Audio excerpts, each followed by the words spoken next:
welcome to the Canadian Ruck. This is our first session that's going to be put up on YouTube, and we have a great session in store for you today in this podcast. This is our first quarantine roundtable via Zoom chat with Cole, Keith, Chauncey, O'Toole, and Jebb Sinclair. Cole comes from us from Toronto Arrows, Major League Rugby and Team Canada. He's in Ontario right now. Chauncey O'Toole, former member of Team Canada in Racing, New Brunswick, and Jebb Sinclair, another former member of Team Canada national side. He's out in British Columbia. Going to hear some interesting thoughts from these lads on the Joe Mauler incident, the Manu Tuilagi hit, rugby in Canada, beer, and poutine. Remember, if you want to contact us, we're at Twitter at Canadian Ruck, Instagram __Ruck, Facebook at the Canadian Ruck, email thecanadianruck@gmail.com. And again, you can always listen to us. Make sure you follow and subscribe on either Spotify, iTunes, Google Play, Google Podcasts, or Castbox. And as I said, we're now on YouTube. And you just search for the Canadian Ruck, and there we are. So we're going to get right into it today. Got a fine conversation with these guys, some good laughs, good stories, and great thoughts on the great game of rugby. Sit back, enjoy. Whether you're watching or listening, it's a great day to talk rugby. So welcome to the Canadian Ruck. I'm Jamie Gray. I got Sinclair, Chauncey O'Toole, and Cole Keith. This morning, we're doing a little quarantine roundtable, have some questions to discuss, and I think some stories to share. Welcome, guys. Thanks for having me. Yeah, thanks. All right, so we're going to start right in. Everything's been pretty much canceled. As you guys know, MLR has been canceled, so Cole's out of work, but it looks like he's getting paid still. Yeah, no, that's right. We all still get paid, so it's a relieving message when that came through. Good. Six Nations obviously canceled. Super Rugby's down. All that stuff's down. First question I want to ask you guys is Joe Mauler and Alan Wynne-Jones there from about a week and a half back. As you can see, number 5, Wynne-Jones is coming into the picture. There's Mauler squaring off with him and gets a little friendly down there. And as you can see, there's no response from Jones. What are your guys' takes on that? Mauler got a 10-game suspension. Do you guys think too long, not enough? Part of the game? Should it be something that's eradicated from the game where, you know, there's so many cameras nowadays and you've got kids trying to sign up? What are your thoughts there? Yeah, but you probably know him a little bit, don't you? Yeah. Played against him a lot. Lived not too far from him as well. No, I think he should have got 10 games because he's just trying to goad Alwyn. Like, he's just trying to get a reaction where he gets punched in the face and then Alwyn gets a red card. So I definitely think that kind of stuff needs to get out of the game, unless you allow some punching back in the game. And then you let guys like that do that and they get fed 3 or 4 times and they don't get so tough. Chauncey, what about you? Yeah, I mean, he's what Jebby said. He's obviously just trying to bait him a little bit there, and it's more likely if he does throw a punch there, that's obviously going to get caught, and then Alan Wynne gets red card and he's out of the game, and that's probably essentially what he's trying to accomplish there, right? So obviously Alan Wynne's a pretty big cog in their wheel. So was he at All-Stars when you were there? Yeah. Decent guy? Oh yeah, great guy. Very humble, down to earth, cool guy. Dry as toast, eh? What's that? Dry as toast? Those guys not that I played any, but those guys really weren't playing much either, right? Because we were coming off a World Cup, so. Well, what do you think? Yeah, I probably agree with those guys as well. I mean, I thought it was just, trying to get the reaction, get him sent off just because he's such a big part in the Welsh squad. So I think, it was the right call by World Rugby to ban him, and then hopefully he learns his lesson from it, and that'll take that out of the game. So I did like Jones's response when they were asking about it afterwards. Is, you know, quoting Jebb, he was dry as toast in his response to the lack of call on the field by the officials, and I thought that was pretty entertaining. It was pretty smart of him, I guess. All right. What about you all had a chance to watch Manu Tuilagi hit on George North as well. As you can see, 14 is North. Manu comes in and shoulder charge. This kind of gives it a better angle, shoulder to head, right near the 80th. I think that is at full time. automatic red card, saved a game-winning try apparently. And here's the boys afterwards, kind of giving all's forgiven, and let's move on, so they say. Red card and a 4-game ban, but Irish are adamant that he should get a much stronger penalty than that. Or is it just a new style of tackling that the English seem to be learning from Owen Farrell and how he goes into contact and tackles with nothing but shoulders and no arms at all? I think that one's a tough one. Just like once you start slowing that stuff down, the game's just moving so fast, and he is being tackled by someone else from behind. I think when I looked at it a couple times last night, when Tuilagi puts his head down and commits to the tackle, I think North is a lot higher than he is when they actually make contact. So I don't know. It's dicey. I don't know really what you do there. I know you got to get that stuff out of the game, but when you slow it down, like the game's so quick. Like if the game, I don't know. You think the 4-game was too much? No, I guess that's probably. I think 4 is good. I wouldn't want to see it be any more. I mean, I just think you see so many, like it's so ingrained in you and it's trained so often that when you're within that meter of the try line, just to throw anything in front of the ball and the player to not let him score, to try to get him out of bounds, that, 50% of the time, the tackler is the guy that gets knocked out because he throws his head into a knee or a shoulder or anything. I mean, almost the exact same tackle Kleberger made against. I was thinking about Tony Woodcock, wasn't it? Yeah, like exact same thing. You're coming across a meter out. It's like anything I can do to get a body in front of that to not let him score. And so that's in the mind of the player. And the attacking guy is like, I got to throw anything I can to get over this line. And obviously it's going to be head on head, shoulder on head, knee on head. You just never know. And then sort of slow it down after and say that, Manu wasn't in complete control of his body, so he has to get, a 4-game ban. Of course he's not in control of his body. He's had defensive coaches for the last 20 years telling him to be a psycho when you're that far out from your line. It's impossible to, sure, these rules came in, sort of 2 years ago, and then they've been even more strict sort of in the last year.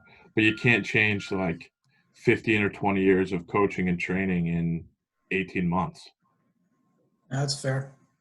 Cole, what are your thoughts, man?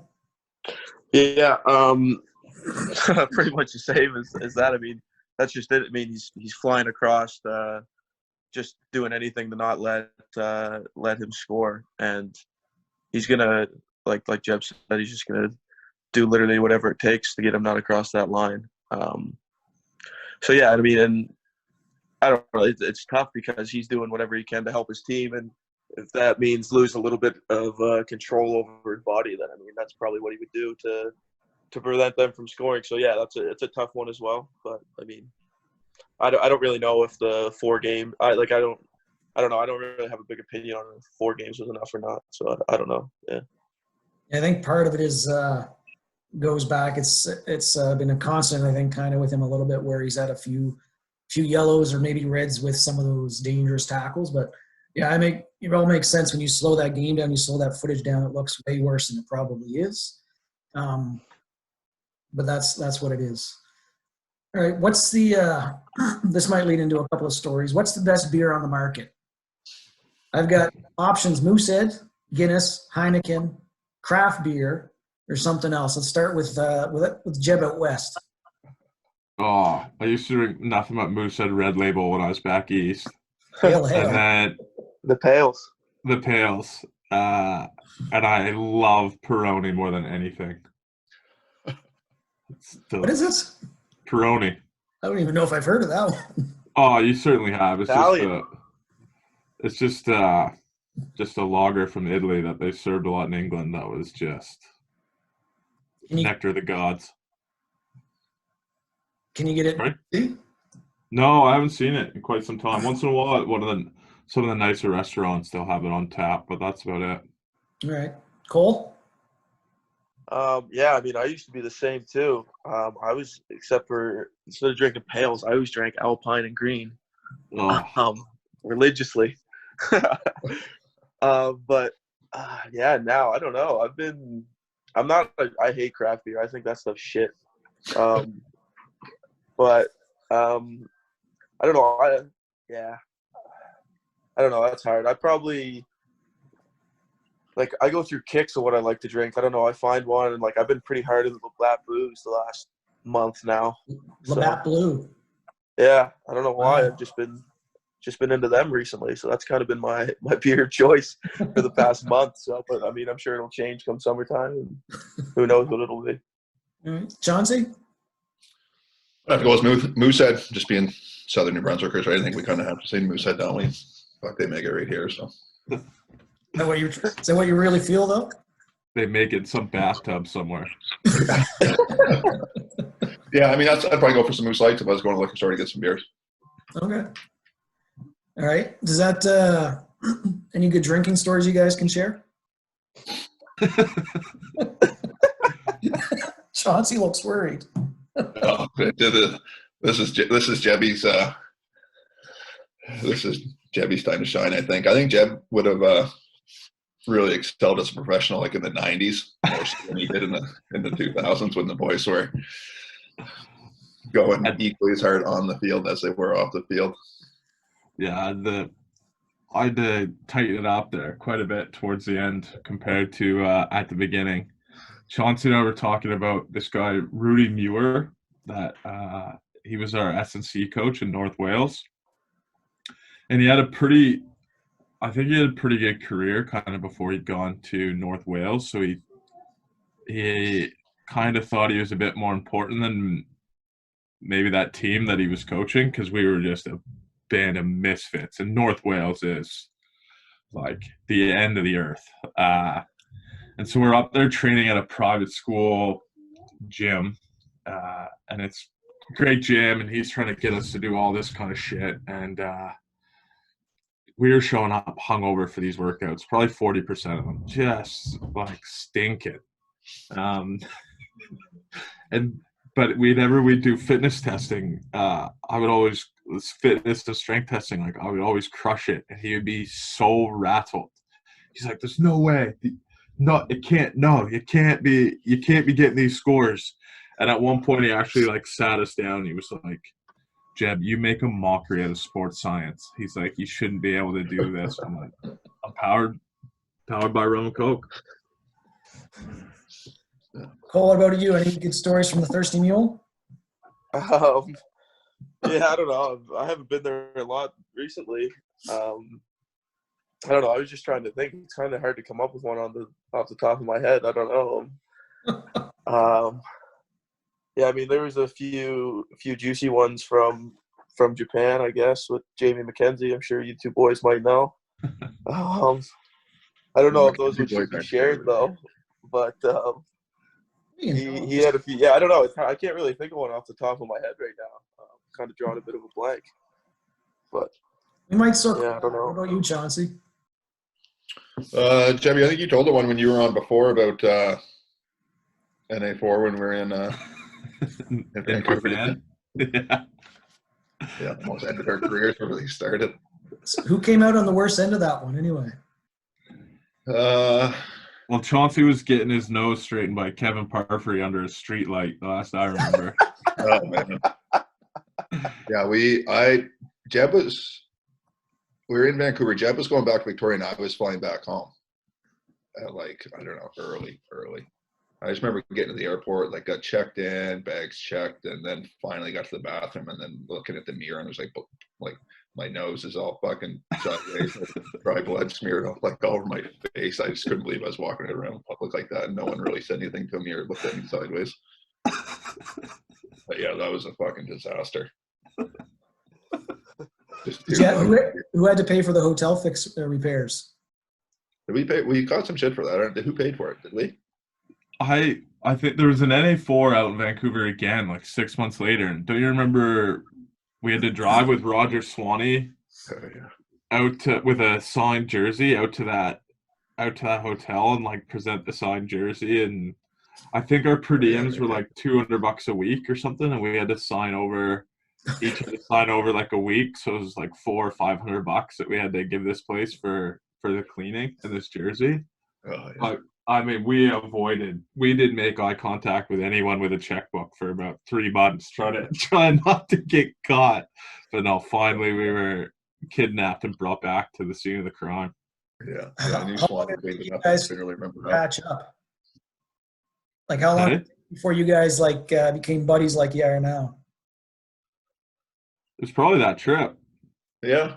Yeah, to be honest, we really didn't even know each other that well until we kind of, like, we always played against each other, like high school and a little bit of like senior rugby, but we didn't really develop any sort of a friendship until we started doing all these teams and stuff together. So yeah, it was probably that trip. Yeah. Kind of ended in a bit of a shit show. We've had there's been a couple other scraps too. There's a video on YouTube. I think it's still out there called the O'Tooling of Jebb. Those don't count. That's training related. That's training.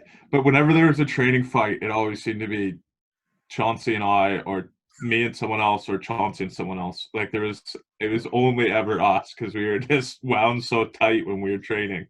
Yeah, that was we were doing like goal line defense with Tatey, and Tatey just like to fucking John Tate just like to have us beating the shit of each other. And I think Jebb must have been playing D, and like how he plays defense all the time. I just caught a big swinging arm across the temple. He almost knocked me out. So I just saw red and got up and started swinging. So my forearms used to be so sore after those sessions just from slamming people in the head. Tatey just stand back chuckling, loved it. What about you, Cole? Any fight stories from training camps or tryouts? Is this a New Brunswick thing or just a Jebb and Chauncey thing? I've gotten into a couple, none recently, but I just always remembered Ray Barkwell. He would, if there was ever a training fight, it was always him and whoever else, who usually was the closest guy beside him, because he was just getting pissed off at himself. And then he would just grab somebody and just start swinging multiple times. He would just start swearing and hollering, and it wouldn't even be an issue with somebody else. He would just get so pissed and just start fighting somebody right at the end of his career. So I actually don't understand how you could get through like a Tuesday session without a couple fights. Like if there's not fights, yeah. I just don't think people are trying hard enough. Yeah, I mean now, like, man, with some of the new sessions we have now, like we don't even go full go on Tuesdays sometimes.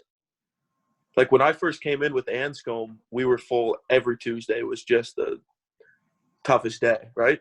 Yeah. And then now they've really just been kind of like shoulder on stuff, not really banging each other. So yeah, that's just kind of the way the trainings have been as of late. Yeah, I think it's different like when we were all part of the karting program, because we weren't playing any games. Like nobody really cared about club on the weekend. We were training with the national team. So we were just playing so few games and just training so hard all the time that things are just bound to boil over. Yeah. Well, I can even remember like when playing professionally and stuff on Tuesdays, like if I wasn't named in the squad Monday evening, like so if I was on the bench or not playing at all, my thought would be like, okay, I got 72 hours to dummy someone to get in the squad on Saturday. And the best and the only chance I could do it like legally would be all day Tuesday. So it'd be like showing up early, putting the 21 mil studs in, and just smashing people until, that was what you had to do. Yeah. Fair enough. All right, we'll switch gears a little bit here. Reading some books about New Zealand rugby and rugby culture there. And the higher levels, they tend to use older coaches because they think it's important that they learn not just rugby, but they learn life skills. Do you think that's essential to have an older coach running things, or does that matter? Is it just based off how good a coach potentially is? I thought that was an interesting question, and I was at I sat with John Henry, or who's the old New Zealand coach? Graham Henry. Graham Henry at a talk in BC, maybe 18 months ago. And he's like the actual on-field X's and O's are kind of way past him now. He's just like a person coach, like a man coach. And then the X's and O's are done by, the forwards coach. There's an attack coach, but he kind of works with, hand in hand with the halfbacks. They kind of run the attack sessions as halfbacks with like oversight from a coach. But all of his kind of coaching technique was based on, leadership and getting the most out of players versus actual X's and O's. He wasn't a whiteboard guy at all anymore. I think at the beginning of his career he was, when he was kind of closer to the game as a player, but now he was all an X's and O's guy, or all just a person coach. Yeah, I totally agree with that, because he came with us this past summer before when we were playing the PNC, and some of the he was doing like a little bit of structure things with us and how he thinks it should have been played, and like that was just the most simple, non complex patterns and stuff that he wanted, and it was all just like you said about getting the most out of each other and being playing as one team instead of a couple guys. So that was actually I thought that was pretty cool when he worked with us this summer, and that's totally what he went for as well. So, but yeah, I think that's something those guys are kind of headed on. It's just the culture within the team. If you go back the last World Cup after they lost, and just listening to Kieran Reid, who was his last game for the All Blacks, and he was retiring, and they were supposed to lose that game, and they definitely weren't supposed to lose it like that. And all he just talked about was the shirt and the team, and wanting to leave the shirt in a better place. So I just think they've just got their culture nailed down so well. I think it's taken a while for sure, but it's there now. They struggled some in the late 90s, early 2000s with culture, and I think Graham Henry and a few other those guys came in and helped straighten that out. Their ideas sometimes of basics over New Zealand are different than ours. I think for them you would highlight giving and receiving passing, which I think we would in Canada. Throwing ball in front of support player, I don't know if that's as prevalent here. It should be. Letting the ball do the work and timing of passes, running straight, tackling, line defense, and practicing under pressure. Out of those, I can go back through them. What do you think is the best basic that needs to be taught in Canada to help Rugby Canada moving forward? Not just with national players, but at high school levels or senior provincial levels, what have you. Or just the catch pass has to be I'm just seeing it now, even good players, if they've come from a good private school or had some decent coaching coming up, when I coached the under-18 national team, everyone caught it into their body first, even though they had clearly had the ability to catch it with their hands. No one had the confidence to do that, and you lose so much time when you catch it in your body and then have to move it to your hands. And that was, when you look at specifically some of the really good centers and some of the really good back row, who are those guys carrying it close to the line and are able to pass it, it's because they always catch it, no matter the weather, in their hands and not in their body. And I think that's probably the biggest thing that we don't really work on. But it's the easiest thing to, once you get good at, to be able to attack better. Given it passes. Sorry, say that again, Jamie? Yeah, just giving and receiving passes. What do you think? Yeah, I think if you look at the sevens as well too, just making sure that ball's out in front so guys aren't checking their run. There's once you get up to the top levels, there's just such a small margin for error. So if you're trying to put that guy away in the corner, he's got to check his run and catch it, kind of behind his shoulder. Well, that can be the difference in getting in the corner or getting tackled into touch. And, that can be the difference in the game, which can be the difference in coming out of your group and all of a sudden you're playing for 9th place instead of 1st place in the sevens anyway. So I agree. That's both of those tie hand in hand. That's one of the arguments that, New Zealand and South Africa and England, those clubs do, where they put the ball into space, they catch it with their hands and they can release it quick. where maybe over in our hemisphere, North America at least, that's not the case. It's more like Jebb says, where you catch it with your body, and then you get a second, or you have to check up, as Chauncey said. Cole, what are your thoughts? Which one do you think is best basic to practice to get to help Canada advance? Yeah, just the basic skills with that as well. But I think doing it under pressure is kind of where, like, I feel like we can, for the most part, we can all do that right now. But it's once we get into, like, under pressure, guys, making you go a little quicker than the normal, a little faster than what you're comfortable doing. That's when the errors start to creep in for us. Is when when you're in, like, a game situation, you get people flying up at you. Because, I mean, we practice catch pass all day, and it's fine, and everybody's good at it. But then as soon as the bit of pressure comes in and stuff like that is when, you start dropping, you start throwing the ball behind, things like that. So it's kind of a combination of, working on your basic skills, like your catch pass, stuff like that, and then being able to do that under pressure and at a high speed. So I like the fact that all three of you are talking about offense, which it tends not to be a Canadian trait. Well, Just about defense or tackling.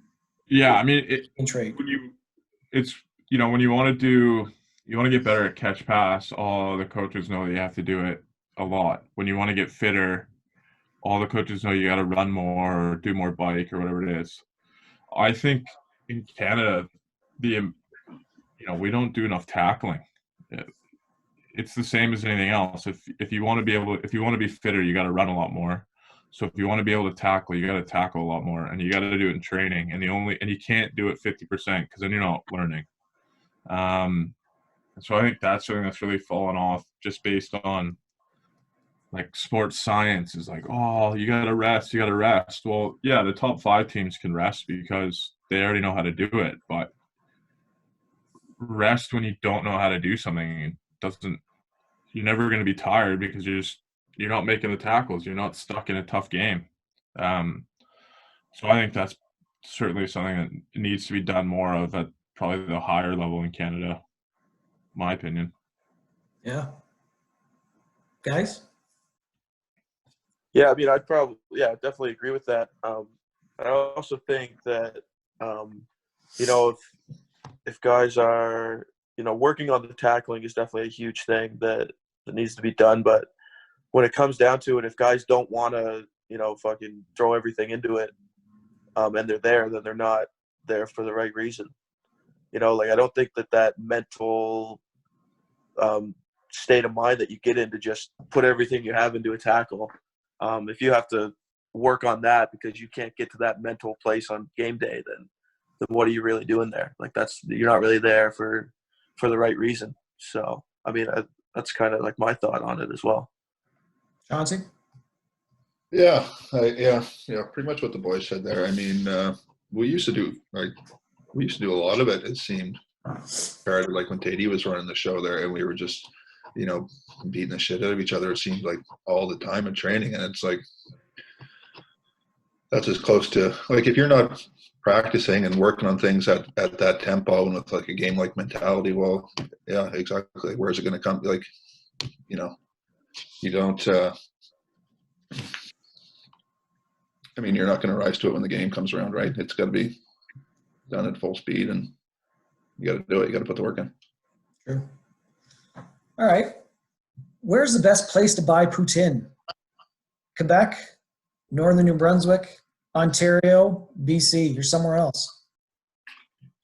Cole's thinking of all the poutine he's had.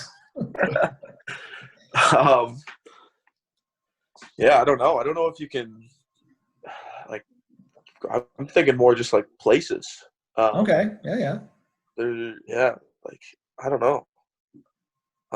There's actually a really good spot in Victoria that had them. I mean, I've been there a few times, not too many, but a couple. But I don't know. It's hard to pick. I mean, I haven't really probably had that many in Quebec or anything like that, but I don't know. The best one I probably had was in Victoria, I'd say. A little place called La Belle Patate. Small little shop. That's all they do is just poutine.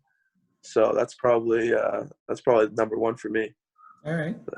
Victoria. Chauncey. I couldn't tell you the last time I had a poutine. I don't know. That's why the jawline's looking so tight still. All right. What about you, Jebb? Yeah, his jawline said because he grinds his teeth so much. I haven't had a poutine in like a decade. I'd say Quebec, but I haven't. I have no idea. All right. I thought that would be a nice Canadian question for you guys. It's Sussex boys still eating poutine, I guess. A little bit.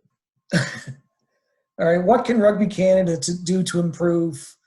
I got 4 slots here: rookie rugby, school programs, provincial programs, national sides. I don't know if you want to do a blanket statement or if you want to tackle each one at a time. What can Rugby Canada do to, I guess, prove from grassroots right up to national side? Yeah, well, that's a tough one, right? There's so much that maybe they could be doing. I'd say it'd be good if there was some sort of aligned provincial type games in the summer. I think the best that Canada was in 2010, 11, 12, and 13 when the CRC was actually like hotly contested and it was full home and away against all 4 teams, and it was over 3 months in the summer. And you had, all the national players had to be made available to their respective teams. I mean, I know Chauncey and I would fly from Victoria to St. John's to play for the Rock. Guys would fly from Victoria to Toronto to play for the Blues. So it made it really competitive just based on the fact that they spread out the 20 or 30 current national guys across all those teams. So you had to play to get a shot. Now you see some of the provincial teams and it doesn't have any of the current national guys in it because they're deemed to have overplayed or overtrained or whatever that means. But when these guys are trying to play for Canada to go play pro, and in a real pro setup, you're playing 35 games a year. So there's no one, all the England guys play 30 games a year, all the Welsh guys play 30 games a year, and then here we say our guys are overplayed and have kind of scrapped the provincial programs because of that, which I think is foolishness. But that's one way I'd change it. I'd go back to that NA4 or CRC model as quickly as we could. Yeah, I think just like Jebb said, just exposing more of our guys to more high quality games. I know the club in BC is good for a club standard, but we can't keep asking these guys to play for C-Dub and James Bay on the weekend, and then the following weekend they're playing internationals. Like the gap's too big. Like we're setting them up for failure. Like the boys need better rugby, and I think we'll start to see that through MLR. But it's just that gap is just way too big. You can't play for C-Dub one week and play against whoever the next weekend in a full international. It's just the competition's not there. Yeah, I mean, I don't know. It's hard for me to say as well. I don't know because I'm still kind of right in the middle of the program and stuff right now. But I think there's a huge gap between like once you play provincial rugby, like age grade, to then what's the next step? You just played for your under 16, you played your under 18s, you did your under 19 CRC, and now it's like there's nothing unless you are a standout player, make an MLR team, or get carded by the sevens. And then so I think a lot of guys would probably stop trying to reach that next level because they don't really see that they can, because it's such a big difference. You don't make an under 20 team, and then what do? You go back and you play club rugby for wherever you're from, and then that's just it. Instead of, maybe there's another, I don't know, like maybe another pathway, another level to get to an MLR team. To maybe that could be through having the CRC come back and be highly competitive, the way it was, 10 years ago. And then these MLR teams maybe pick up players from that, and then that's kind of your pathway there. But I think there's just too big of a gap. But just at like maybe a little bit of a younger level, then that's where you lose all the potentially really good players that you have, that nobody really knew that they could have been a great player because, you know, they quit when they were 21, 22, 23, right? So. Yeah, that a lot of that ties in with the last question. In New Zealand, the All Blacks make a lot of money, way more than Rugby Canada does. And that money filters down to professional sides and to club sides. And then All Blacks coaches and their management team also help, I guess, deliver deliverables, messages to those coaches at the lower levels to try and make sure that they're playing the New Zealand way. So that way that continuity sticks. So when, you know, Bowden Barrett gets hurt and Richie Mwanga comes in, you know, he knows that game style. I mean, you could kind of look at it in Canada the way Hockey Canada kind of has their program of excellence or what have you. It's kind of what they do in New Zealand for continuity and funding. And I guess speaking to what you guys were saying, is there a need for like a Canadian Super League again where you have an Atlantic Conference, a Central Conference, a Western Conference, things like that? It sounds like you guys think that would probably be a smart idea if it can get off the ground again. What do you think? How does that happen? How do we get from where we are now to get to that next stage so we don't lose those high-end players? Like as Cole was just alluding to, those guys that, you know, maybe they played under 19 and then they've got no place to go. How do we help with funding? You know, I coached provincially for the last couple of years, and, you know, for a 17-year-old kid to come up with $2,000 for a month and a half of rugby, that's a lot of money, especially in New Brunswick, which is one of the poorest provinces in the country. How do we help those kids stay involved, stay invested, and you know, keep continuing to a higher level?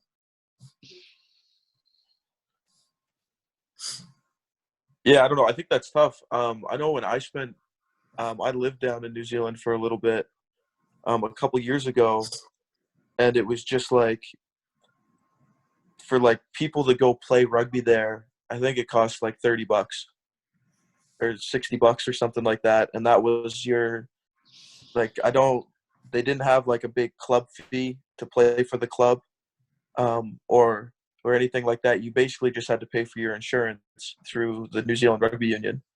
And I mean, if you didn't have anything, everybody there was so, you know, generous to give it to you or help you out or anything like that, which I think would be the same with us. But I just feel like that the cost of playing down there is so it's cheap. Like to play for an under 19 provincial team in New Zealand, it's free. If you make the team, you're on the team.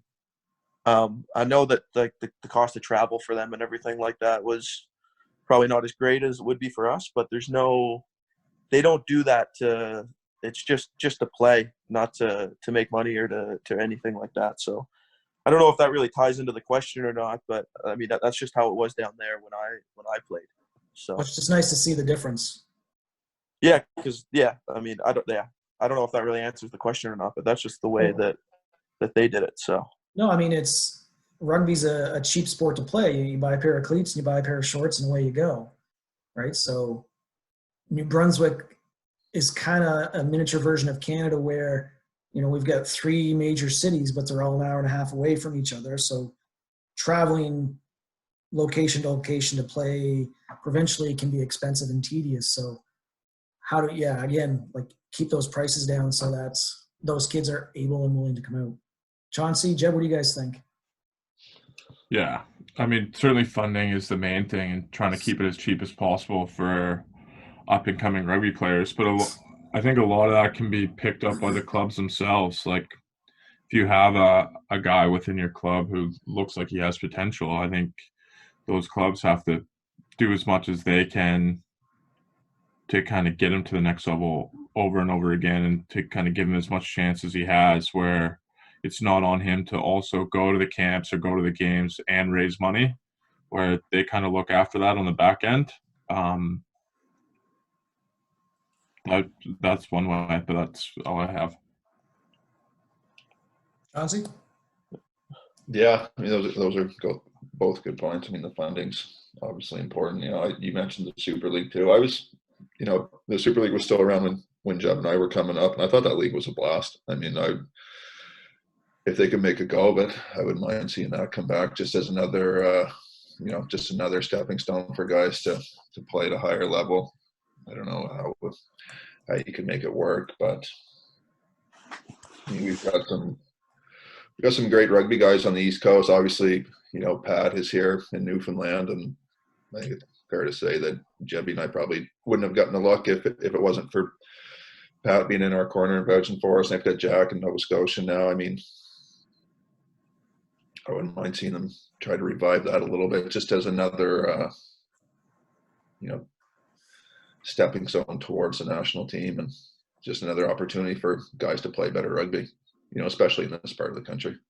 Yeah, Jack definitely has some interesting ideas. That'd be good to hear. One last one, this one just kind of came to my mind as we were talking. Don't want to put you on the spots, but what are your thoughts on rugby players, like level of talent and level of character? If you've got a really talented player, but he's a complete ass, is it worth having him on your team, or does that matter? Like, what are you guys' thoughts on talent and character?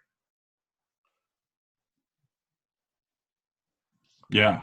From a coach's perspective now, they can ruin all their value as a player, can be completely undone if they are uncoachable or assholes. And then the other players who are maybe, you know, not quite as good, but still important members of your team just get pissed off and they give you less, and the whole team can just kind of implode off of the back of one or two guys' terrible attitude. So that's a pretty easy one. Just if they can't get in line, they got to go. Is there a quotient to how much talent they have to let that lack of character slide? No, because I think it doesn't, not really. I mean, you could put the best player in the world on Team Canada right now, and does one guy make that team any better? It probably doesn't. So the reverse is also true. If the best player was already Canadian and he's just an asshole, there's no need for him to be there. Fair point. That's good. Yeah, I would say that's going to sort itself out the higher you go. I mean, once you get up to good teams like national teams, it's not going to be tolerated by players or coaches, especially where positions are so hotly contested. You know, if you're a dickhead, it's going to be see you later. Nobody wants you around. Yeah, no, I agree totally. Yeah, with both those guys said. So guys will they'll sort it out themselves, and then, you know, that guy just won't be involved in anything, and then, you know, he won't be there next time that the team assembles. So it all works out. So Cool. All right. So before we end, we got our 5 multiple choice questions. I'll let you guys choose. You can either answer as a team, or you can answer individually and go head to head to head. Head to head. yeah, Head-to-head. competition. Fritchie got 5 out of 5 on his. Cole and Jebb each got 4, and Chauncey and Jebb each got 4. Cole, I think you had 3 out of 5. I can't remember. I don't know. Telling That's everybody. that's good for a prop. All right, so these ones are World Cup based, not just Canada, but World Cup based. All right, question 1. Who is the all-time leading Rugby World Cup points scorer? Is it Gavin Hastings, Dan Carter, Johnny Wilkinson, or Grant Fox? Must be Wilco. Okay, Jebb's going with Wilkinson. Chauncey? I'll go DC. Yeah, same. And it's Johnny Wilkinson with 277. Carter's actually 3rd. Gavin Hastings 2nd. Not bad. All right. Who was the youngest player to score a try at the Rugby World Cup? Did you just flip him off? Who's the youngest player to score a try at a Rugby World Cup? A, Jonah Lamu, B, George North, C, David Campese, D, Owen Farrell.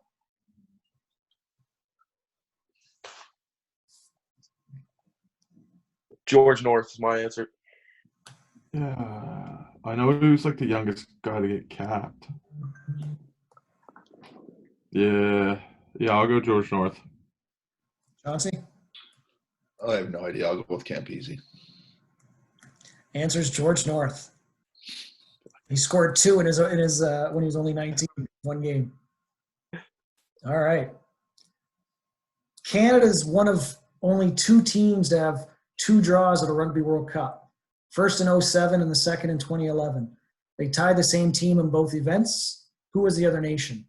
Japan. France? Japan. Yep. Okay. Cole's going Japan. You guys want to hear the answers?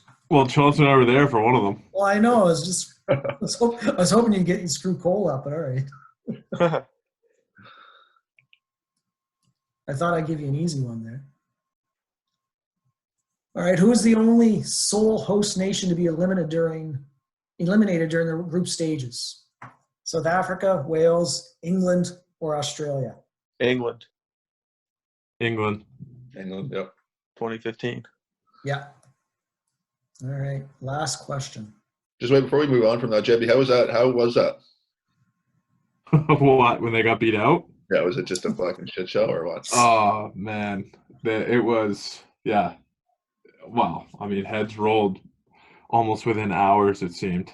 Really? Yeah. You guys didn't play England in the group stages then, did you, Jebb? No. Did you get to any of their games? No, because they were all, I think every game they played was in Twickenham. So we were in Wales for 2 weeks and then Leeds for like 2 weeks after that. So we weren't anywhere near them. But then I was able to go to the quarters and semis that were in Twickenham when we got beat out because I lived in Twickenham. So when you guys were at all those events, like while you're playing, do you have the opportunity to watch other games? Like when you watch those quarters and stuff, you guys were out, but like during group stages, do you have time to go watch some game or? Not really, because they don't play in your stadium like the day before, the day after. So the only time you could probably really go would be the day after, like on a recovery day. And then they never really hosted games there. I think it was the same in New Zealand. Plus it was always easier. Any game that was played in your stadium was probably within the same pool. So you'd be watching it on TV as sort of a video session versus actually trying to go to the stadium. Chauncey, what about you guys? You get a chance to watch any? Yeah, I went. We got an opportunity. We saw Uruguay play Australia.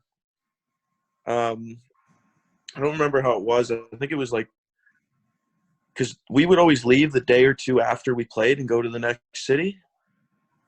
But I think it was – I don't remember what happened, but we just trained that morning, and then we stayed. We were really close to the stadium. And so the game was like a 6 o'clock kickoff. And so we were done training for the day and everything. And then there was just 4 or 5 of us that went because with the Uruguayans that play for Toronto, they got us all tickets. So a few of us just went to that game. But other than that, there was not even any chance of going to any of the other games. It was all spread out or you were traveling or you were training or stuff like that. So it's tough to get to them. It just worked out that we got to go to that one. So, What about you, Chauncey? Yeah, I don't even really remember it being an option in 2011. I know we watched a lot of them just in the team room, right, on the big screen, but I didn't think it was really much of an option, just from kind of what Jebby said. Betting on them. Yeah, betting on them. That was a blast. All right, so we got one question left. Jebb, you've got first place wrapped up with 4 correct answers. Chauncey and Cole each have 2, so it's bragging rights for you guys if you get the last one right. Last question. Who is the only player to score points in consecutive Rugby World Cup finals? A, Dan Carter, B, John Lamu, C, Johnny Wilkinson, or D, Brian Habana? Must be my boy BH. So you're saying Habana? Well, Chauncey? In consecutive finals? Consecutive finals. Stop Googling the answer. Yeah. I'm not that sure. I'll go with Wilkinson. Wilkinson? Cole? I'm gonna. I don't know, man. Yeah, I'll go Dan Carter. Dan Carter? All right. Well, I'm sorry. You finished last. Chauncey got it right. It was Wilkinson. He scored back-to-back finals. A straight up guess. It worked. Were they in the 07 final? Yeah, I think so. Or is it 99 and 03 or 03 and 07? I forget. I think it was 03, 07. Back Yeah, when I was 16 years old, that was a fair question. Which one did they win? They won in 03 03, yeah. and then turned They around lose. South Africa in 2007, right? Yeah. So that's DC didn't play in 2, I don't think. So did he do 11 and 15? He was injured in But he didn't play. He didn't play in the 2011. finals in 11. Wow. Yeah, they pulled Stephen Donald out of like the backwoods to. Oh yeah, that's right. And Lomu only played in 1 as well. Yeah. And 95. 95. Yeah. All right. Cole, did you think of a drinking story yet? No, I don't know. Next time, I'll think of one. I'll prepare a little better next time. We'll get one. I don't know. I can't think of one off the top of my head. Gents, I gotta hop off. I got a call I gotta make. Thanks very much, But- Jebb. Take care, bud. Do this. Pleasure. Yeah, would. Love it. Sounds good. Yeah. Chauncey, Cole, same thing. Another time. Yeah, for sure. Yeah, sure, All right. 100%. Thanks, guys. Take care. Stay safe. All right, you too. Bye. Bye. Thanks so much for joining us this potty. It's great chatting with those guys. Great insight to the game. Great laughs. Good storytelling. We'll be doing this again for sure. Stay tuned. Coming up soon will be Al Sharon, Canadian legend, and Heather Moyes, two-time Olympic gold medalist for bobsled, but also a key member of Canada's 7s and 15s programs in the past. So stay tuned for those two, and hopefully you enjoy some solitude during COVID-19. But until next time, stay healthy, stay safe, keep on rocking.